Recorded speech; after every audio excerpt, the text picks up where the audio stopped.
My sister left me to bake in the desert. I let her bake in guilt until her perfect life fell apart. I didn't ruin her. I let her do it herself, one missed call at a time. I hadn't seen my sister Harper in nearly 2 years when she texted me out of nowhere, "Let's do a sibling road trip. Just you and me. Like old times." The words hit strangely. Harper and I had never really been close. She was the golden child, the valedictorian, the achiever, the one who could do no wrong in our parents' eyes. I was the quiet one, the tag-along, the black sheep who went to community college and didn't finish. She had a corporate job, a Tesla, and a fiancé who wore loafers without socks.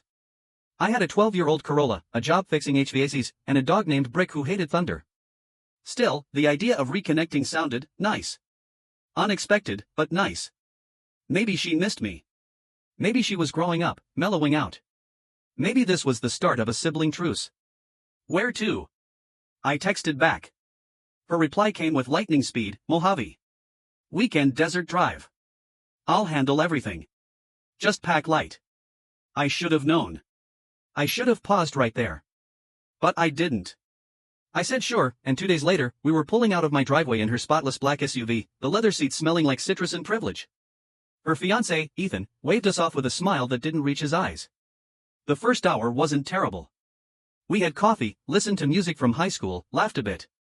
She even complimented my flannel shirt. "You look adult." I smiled. Genuinely. It felt almost good. We stopped for gas just past Barstow. I offered to go in and grab snacks. She handed me a 20, told me to get whatever I wanted.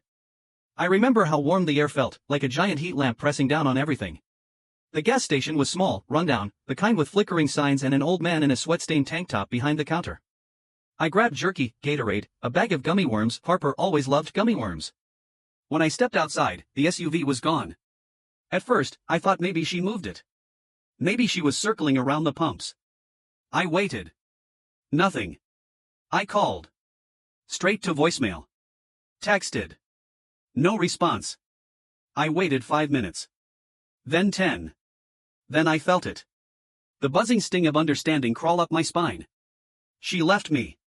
My phone buzzed. A single message lit up the screen.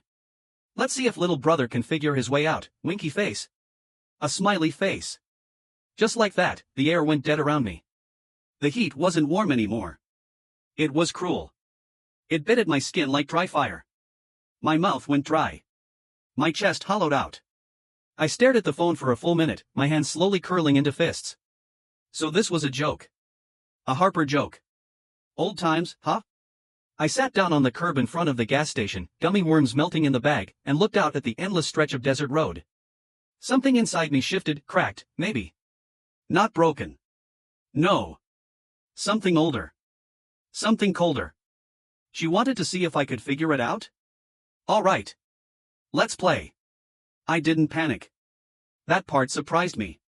The old me, the me Harper probably remembered, would have freaked out, called mom, begged for help. But that guy had been shedding his skin for years. Maybe he just needed one last kick to finish the job.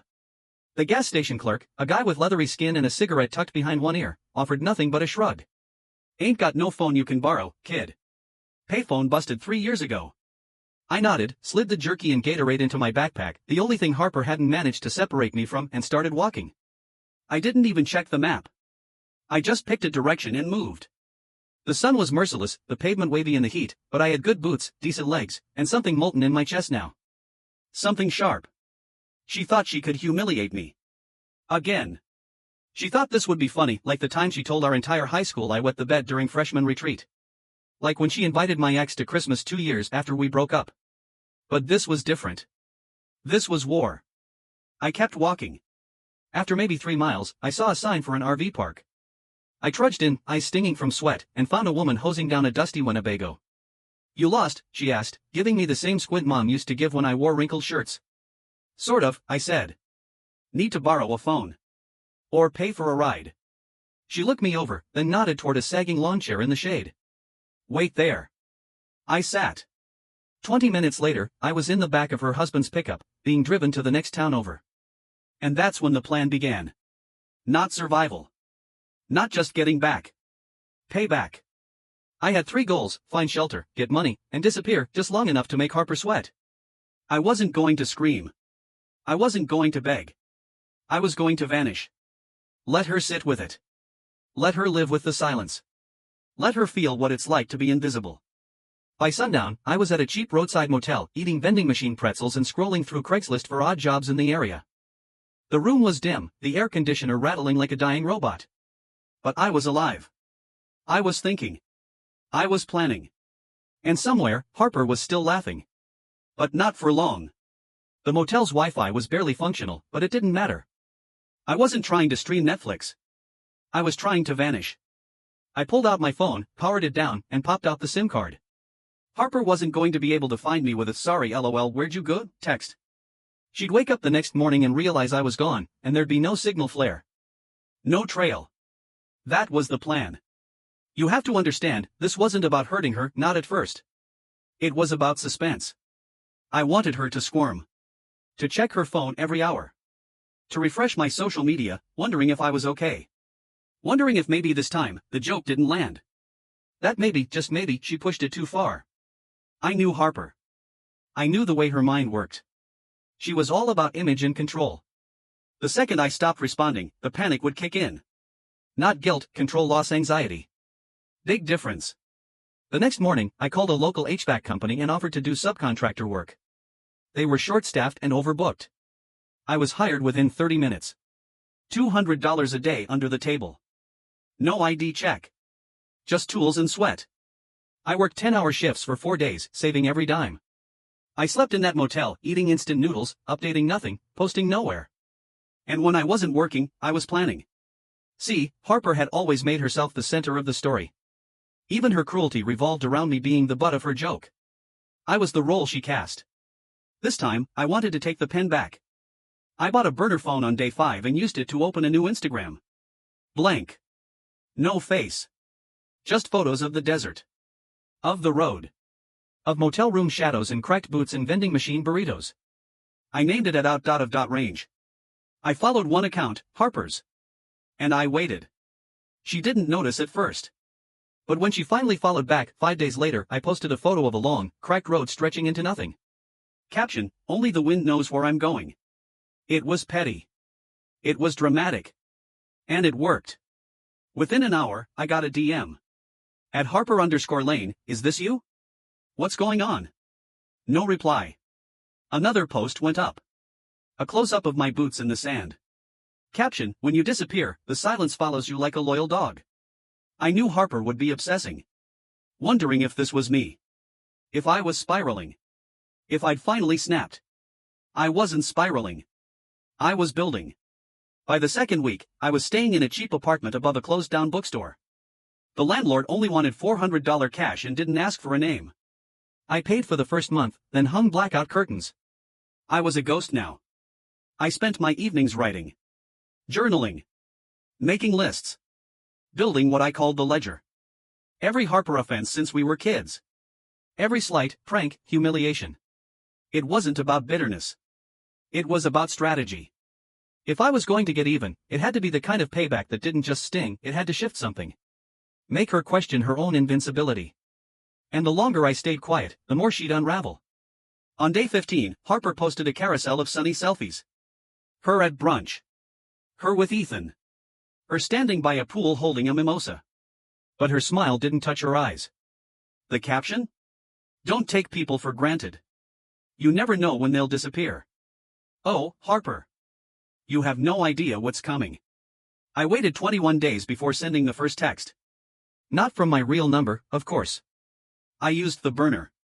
Created a new contact name in her phone that I knew she'd remember from college, a guy she ghosted back in sophomore year after he wrote her a poem. She always laughed about it. The message was short. Just 2 words. "Remember me?" Within 2 minutes, she replied. "Who is this?" 5 minutes later. "Is this Ryan? From UCSD?" I didn't answer.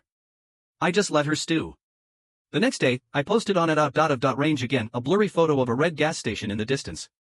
The caption read, "Funny how the place they leave you becomes the place you learn to leave them." She didn't comment, but I know she saw it. She started watching my stories again, every single one. Even the ones that were just a photo of dust motes and light, or a single Gatorade bottle on a rusted fence post. My silence was driving her nuts. But silence alone wasn't enough. No, for someone like Harper, whose entire life was curated, documented, aesthetically balanced and #blessed, you had to do more than vanish. You had to leave footprints in her world. So I sent Ethan an email. It wasn't a threat. It wasn't even an accusation. Just an anonymous Gmail from a burner IP with a subject line that read, "How long would you wait at a gas station?" Inside was a photo. The gas station. The very same one Harper had left me at. Dated and geotagged. Along with a screenshot of her text to me, "Let's see if little brother can figure his way out," winky face. No context. No signature. Just doubt. It only took 2 days for Harper to spiral. She posted a cryptic quote on her main. "Sometimes the people closest to you are the ones most desperate to watch you drown." Classic. And the next morning, she posted nothing at all for the first time in 6 years. No breakfast bowl. No yoga mat selfie. No #morning grind with almond milk foam. I waited. And then, like clockwork, she DM'd me again. "You win. Just tell me you're okay. Please." I stared at her message while the wind rattled the cheap blinds in my apartment. The anger was still there, but now it had settled into something richer. Cooler. Like embers instead of flames. Ready to burn longer. I didn't reply. Instead, I started planning the drop. Not a confrontation. That's what she'd expect. Some dramatic "you abandoned me" moment. Nah. I wanted to slide in like a whisper in a silent room. So I made a list. Find her weak spot. Feed it doubt. Let the cracks spread. Hit her where it hurts. Image, legacy, trust. The week after the Ethan email, I got confirmation from a friend I'd bribed in tech support that Harper had started digging. She checked my old social media, called one of my exes, even texted a mutual childhood friend she hadn't spoken to in years. The silence was starting to echo in her head. And in silence, people confess things. Imagine things. Make mistakes. I was counting on that. That weekend, I drove 3 hours west and dropped off an envelope at Harper's corporate office, hand-addressed in familiar handwriting. Inside was a photo of the two of us at age 10, wearing matching Halloween costumes. On the back, I'd written, "Still want to play pretend?" And beneath that, a single line of an old inside joke we hadn't said in 20 years. "Bet you can't find me first this time." I drove away smiling. Game on. 3 hours after the envelope hit her desk, Harper posted a photo of a sunset with the caption, "You ever wonder if some ghosts are just people who got tired of being ignored?" Her likes were down by 40%. Her comments were full of the usual "you okay girl" and "DM me," but she didn't answer any of them. Because she was too busy losing her grip. I knew Harper better than most people ever did. Knew how she cataloged everything. How she'd script casual encounters in her notes app and edit selfies 3 times before uploading. She curated control like it was currency. So the moment that control slipped even a little, she'd go digging for certainty. And when she didn't find it, she'd burn everything to the ground just to see what was still standing. That's why I gave her just enough to chase. A news story went up on @range. A photo of 2 shadows on asphalt. One tall, one smaller. Obviously old. Caption, "Once she left, I learned how to walk alone." She viewed it within 90 seconds. Then again. Then 2 more times from a different account, a private one with no followers. Probably Ethan's burner. Cute. She was chasing breadcrumbs. So I started dropping them. First, I created a fake account posing as someone who had spotted me. At Dust Road Diner, profile photo of a Route 66 milkshake. No posts. Just a bio, truck stop gossip. Sometimes real. Sometimes not. Then I commented under one of Harper's posts from weeks back. "Saw your brother near Victorville. Looks different." She deleted it within an hour. Then blocked the account. Then unblocked it. Twice. Meanwhile, I'd saved up enough to afford a week off work and rent a used Toyota with Arizona plates. I drove back through Barstow, past the gas station she abandoned me at, and took a photo in the exact same spot she left me standing. I still had the same flannel shirt. I put it on. Took the shot. Black and white. Face not shown. Just me, holding a Gatorade, standing under the blistered awning. Caption, "Full circle."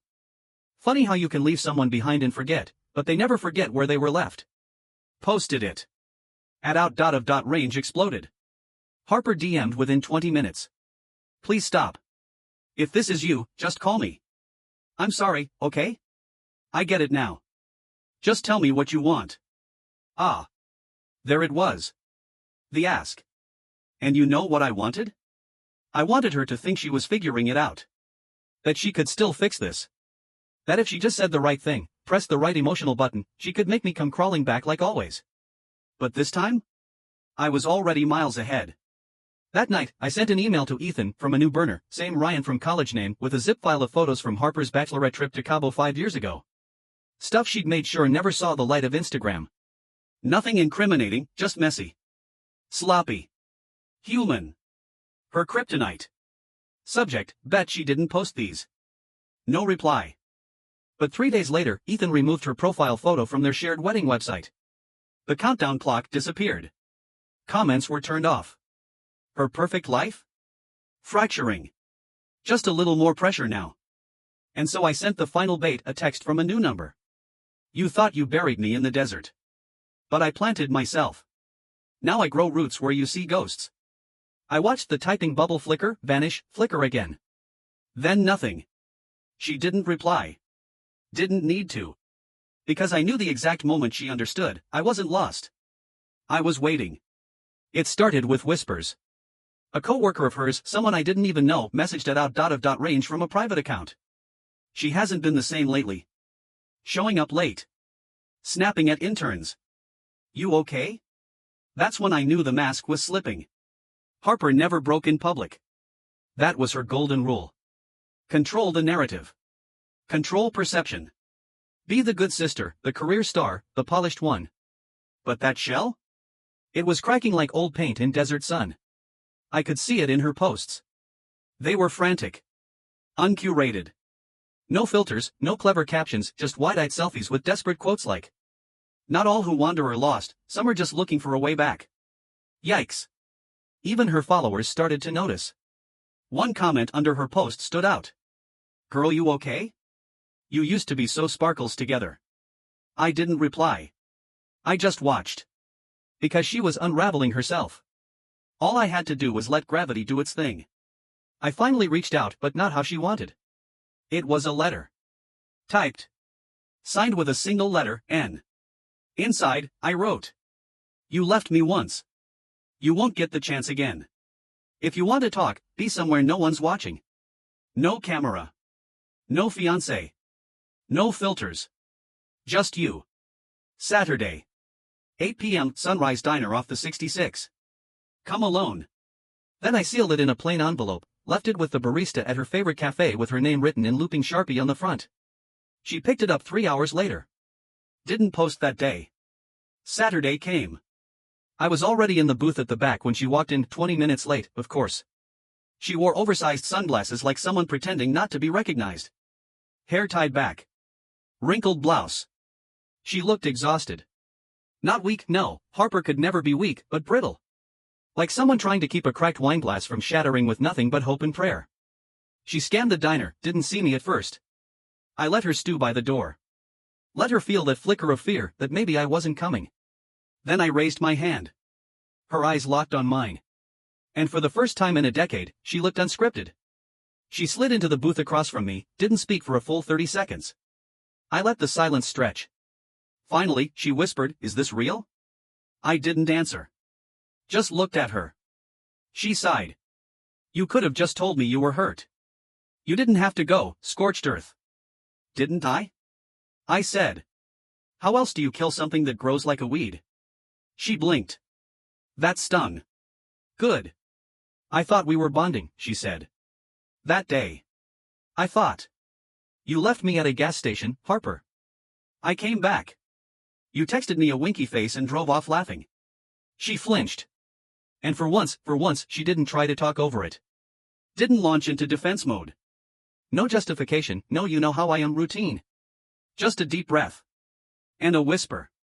I thought you'd follow. You always do. I stared at her. That's the problem. The waitress came by. We both ordered coffee.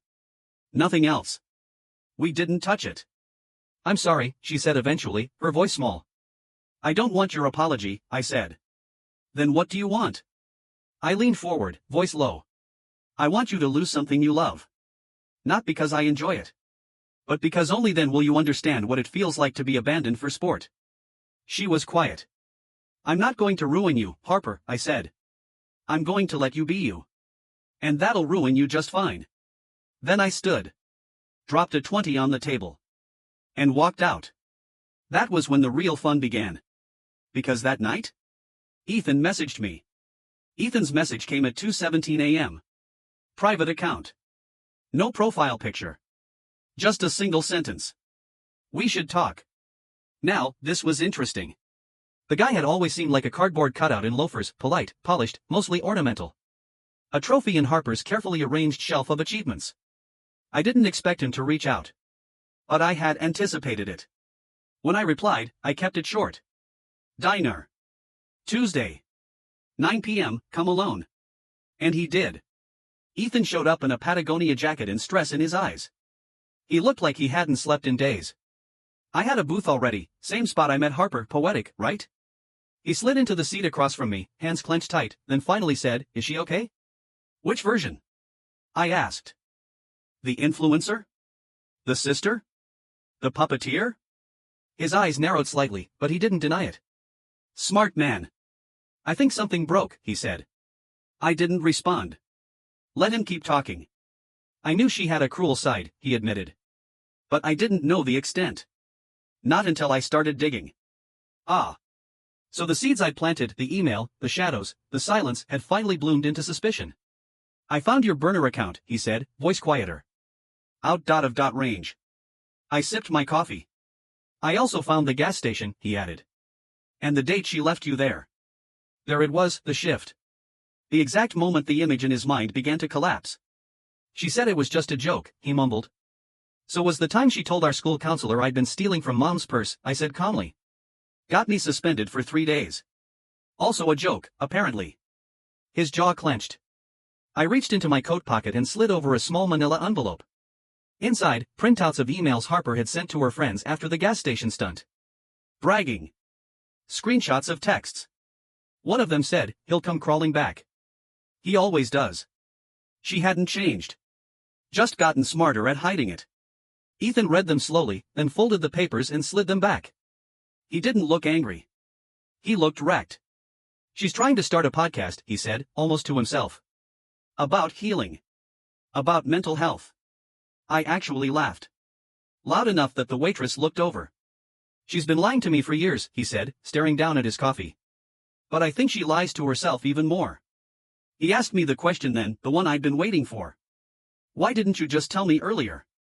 And I looked him in the eye. "Because you wouldn't have believed me. You needed to see it crumble for yourself." He nodded. Didn't argue. Just rubbed his temples. "I'm ending it," he said. "The engagement." I shrugged. "Do what you want." "No, I mean publicly." I stopped. He looked up, something steely in his expression now. "She's built everything on this fake brand. This whole perfect story nonsense.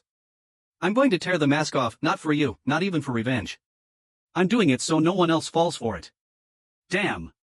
Maybe Ethan wasn't made of cardboard after all. The fallout came quick. 2 days later, Ethan posted a now viral Instagram story.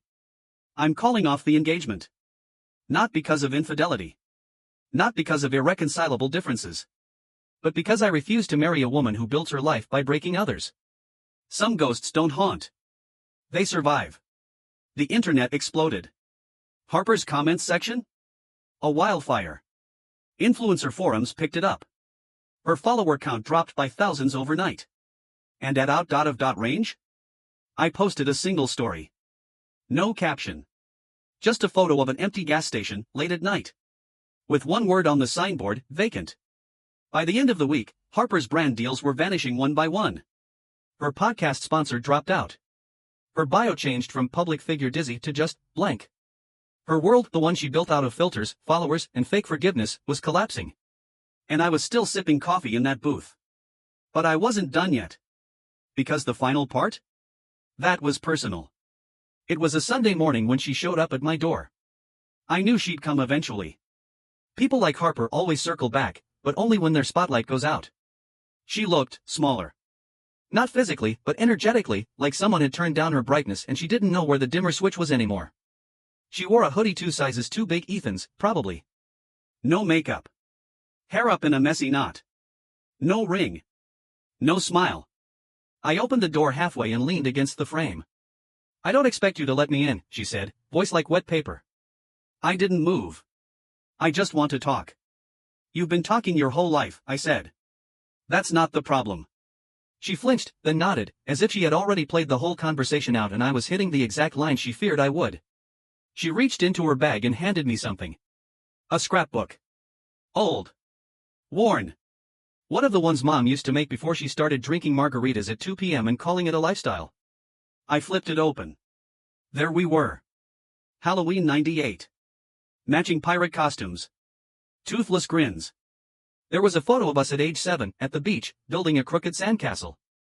Another from our high school graduation, Harper in her valedictorian sash, me off to the side, clapping with a quiet smile and no cords around my neck. I've been going to therapy, she said. Trying to figure out how I became this version of myself. Why hurting people made me feel powerful. She looked up at me. I think it's because I never figured out how to be seen any other way. I stared at the photos in my hand. The paper smelled like dust and sunscreen. Memories I didn't ask to remember. Then I asked the one question I had never asked her, not even once, not even when she left me in the heat and told the world I vanished. Why me? She opened her mouth. Closed it. Then said. Because you never fought back. You were kind. And easy. And I hated how much people liked you for being gentle. I wanted to be adored for being fierce, but all I ever saw was how easy it was for you to just be. Her voice cracked. You were the better one, and I needed to make you feel small so I could feel big. I waited a long moment, then stepped back and let the door swing open. Come in, I said. But you're not staying. We sat on the couch. I handed her a mug of coffee. No sugar, just like she hated it because I wasn't here to make her comfortable. I'm not forgiving you, I said. She nodded. I'm not helping you rebuild. Another nod. But I'll let you tell the truth. She looked up. You want to heal? Then start by telling the people who followed you that the person they admired was a mask built on cruelty. Tell them what you did. To me. To Ethan. To yourself. Her hands shook as she wrapped them around the mug. I don't know if I can do that, she whispered. I stared at her. Then you're not ready to be anything real. 2 days later, she posted a video. No music. No filters. Just her, sitting in a bare room, facing the camera. She spoke for 11 minutes. Owned every part of it. The gas station. The prank. The emotional manipulation. She didn't ask for forgiveness. She didn't cry. She didn't paint herself as a survivor. Just a woman with a long shadow finally stepping into the sun. It went viral. But not the way she used to. This wasn't applause. It was accountability. A week later, I got a letter in the mail. No return address. No embellishments. Inside, just a handwritten note. You were right. I built a world to avoid seeing myself. Thanks for holding the mirror. Harper. I folded the letter, slipped it into the scrapbook, and put it back in the closet. Where it belongs. That was the end. No fireworks. No courtroom drama. Just 2 siblings, one truth, and a ghost finally laid to rest. I still post on it out.of.range sometimes. Photos of trees growing through fences. Of cracked sidewalks with tiny flowers pushing through. Of signs that point nowhere. No words. Just images. Some followers get it. Most don't. But that's the beauty of starting over. You don't need to be seen to exist. You just have to stop hiding from the parts that hurt and build a life where no one can leave you stranded again. Not even the ones who once called it a joke.